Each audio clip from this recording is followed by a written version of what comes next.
Original New Day split plans have been revealed. Plus, we have an update on a departing AEW talent, and a classic WWE commentator is returning. It's all in the Cultaholic Wrestling News right now. I'm sure you have questions, such as, why did the New Day split up the way they did? It was heartbreaking. Right, sources to The Observer revealing how the breakup of the New Day was supposed to go down. They say, we were told that this had been planned for months. When Odyssey Jones, remember him, came in, they were going to tease issues with them not getting along, but it would end up with Kingston and Woods going heel by choosing Jones and having him publicly replace E. But then Jones got fired, and the whole thing was put on hold. I can kind of see how that would have played out. Yeah. I kind of like the idea of Odyssey Jones turning Kofi and Woods on Big E, kind of being the devil on the shoulder. And there were hints of it as well.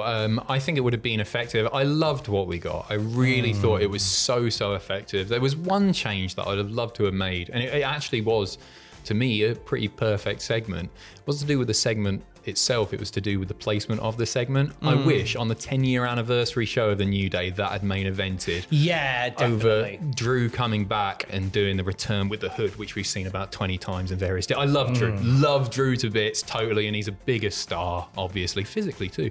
But I wish that had been the main event. Just the thought of closing out Raw on Big E's disappointed little face. Yeah, that'd have been powerful. It was great. It was great. It was a brilliant segment. It's done better than Drew's return on WWE's YouTube channel. As it should have done. As it should have done. Triple H spoke about the New Day split segment during that Netflix event this week. He said it was a 10-year moment in time. And the thing I like most about it, everybody online and our fans and people around the world are trying to predict what happened. This was one where I didn't see anybody anywhere calling the direction it was going to go in. And that was sort of the plan for a very long period of time. And I think I had a few ideas bouncing around you and I of maybe Woods attacks Big E. Yep. They all get back together and it's all pals at the Palace. They maybe Big E doesn't get involved at all and Kofi and Woods go their separate ways, a big brawl. I didn't expect them to sort of team up and go, get out, Big E. No, it was brilliant because it was so unexpected. And when fantasy booking, obviously, super prevalent. Everybody does it. We all sit there and think, this is how I would like it to go down. It's a really fun part of being a wrestling fan. I'm actually with Triple H on this one in that I didn't see anybody suggesting this. And I like that because it's really difficult to do a swerve. It's like, I was expecting that or that or that or that to happen. But they went with something that I don't think a lot of people guessed they were going to go with. A lot of people commented about the segment itself in terms of the words that Kofi and Woods were saying to Big E, some of that really aggressive tone that they took with him. And Kofi was on the Chase and Big Joe show talking about the fan reaction, and he said, I am surprised that most of these people out here don't really understand why we did what we did. Everything we said on Monday night was completely factual. We told the truth. You might not like to hear what it was, but people online and social media are cussing and cursing us, and there are all these insults that have nothing to do with what we were talking about. I know that when you can't bring a rational argument to the table, that means you know you're wrong. If you don't have any facts for the argument, just because you're upset, it doesn't mean you're right. Nice little hint of what we're going to be getting from these two, a kind of justified heel thing, or at least justified in their minds. I don't agree with what they've done. I think it's absolutely outrageous, Tom. Well, I am upset as well, but all the things they said were layered in truth, like all the best stories are. In the, you could spin it as like, well, he just left them to it. He could have come back ages ago. Others have come back from more, and he didn't. So there's a lot that they can farm with this, and they certainly did. And I'm excited to see the next step for the New Day. This is absolutely a refresher as they head into their 10-year, the next 10 years of the New Day. Very optimistic. I like that. Yeah. I like that. Yeah, do 20. Go on. Yeah, give us 20, you cowards. Let's head over to AEW. We can confirm that Penta is done with the company. He's not on the roster page anymore. That's the biggest indicator, isn't it? What do you see him doing next? I think he's going to WWE. I don't think there are many companies that could afford him, and I don't think you leave somewhere that's like pretty high paying like AEW unless you're getting a better financial offer, especially at this point in Penta's career. So I fully expect him to go to WWE. The obvious shout is the Rumble, but I'm actually against that idea. I think we've spoken about this before. We did, yeah. I'm just not sure that he would get the reaction that they would be after with a lot more casual fans watching. It's a difficult show to debut in the company on, perhaps. perhaps. But I could be proven wrong there that he might get a huge ovation. I can't wait to see whatever he does. I can't wait to see what it's going to be because he's incredibly talented, but he's not going to be joined just yet, is he? No, Phoenix is still on the AEW roster page, and there's no plans for him currently, according to most sources. I think it's just a case of just having him basically on tantamount to gardening leave in the company. It's daft, isn't it? Yeah. It's frustrating. It must be really frustrating for the wrestlers. I want to see Phoenix wrestle, obviously.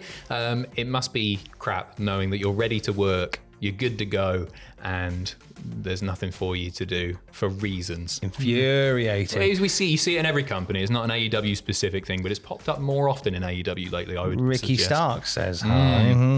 Let's get an update on Hologram. We haven't seen him for a little bit, have we? No, picking up an injury in his match with the Beast Mortos, Fightful Select have got an update, and they say that the belief within the company is that it was a serious ankle injury that had him sidelined, and there is no timetable on his return as of yet. It sucks because he was just starting to get some actual storyline stuff, like it wasn't just matches anymore. So that's a shame, but Harley-Gram's there. Yeah. There you go. We do love a bit of Harley-Gram, who we can confirm is not Hologram. We've done our own research into that, Jesus. And contrary to popular belief, it's not. I know. Really? It I was shouldn't be surprised. possible. Because he's a hologram. How do holograms get injured? How exactly. No, come on. If he is hard light as opposed to soft light, he can get hurt. Good thinking. Did you not How see smart of me. Red Dwarf Season 6, that episode Legion? Take it back. I take it back. Thank you very All right, much. no, Thank calm you down, very much. Calm down. No. Next thing you were telling me you don't know how to use antimatter chopstick. Let's end on some news of a classic WWE commentator getting back behind the desk. Who are we talking about, Adam? That's right. As exclusively revealed on the Bill Simmons podcast, Jesse the Body Ventura will make his WWE return next week, joining the commentary team for Saturday night's main event. I won't believe it until I see him there, because it could just be Karrion Kross doing a really good impression. He's so good. He's better than Jess.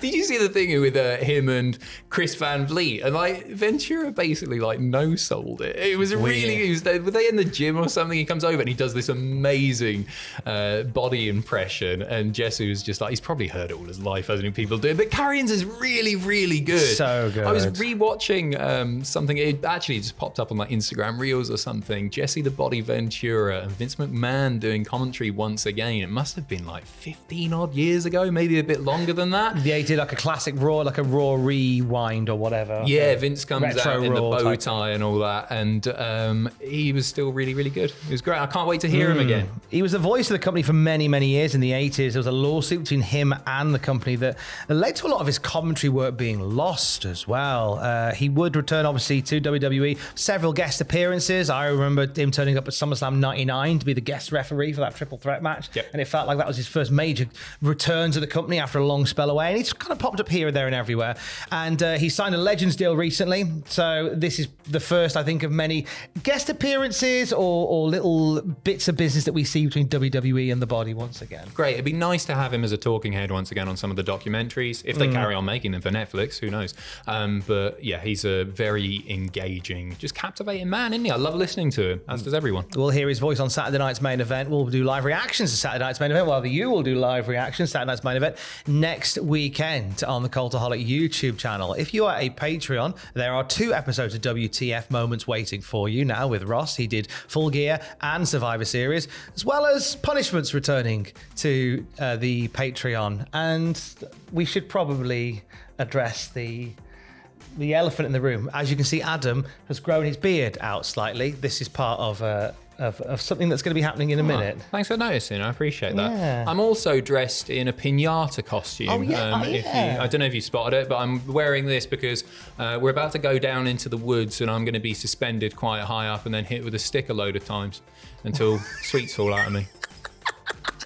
It's a Friday in the Northeast, baby. What's that? You want to see it? Well, if you're a Patreon, you can see this man get the shellacking he deserves at patreon.com/cultaholic. Have fun with that, matey. Thank you, friend. Hit you till your man-whams fall off. And for the latest wrestling news at any time, you can check out cultaholic.com. Stay safe. Love you. Bye.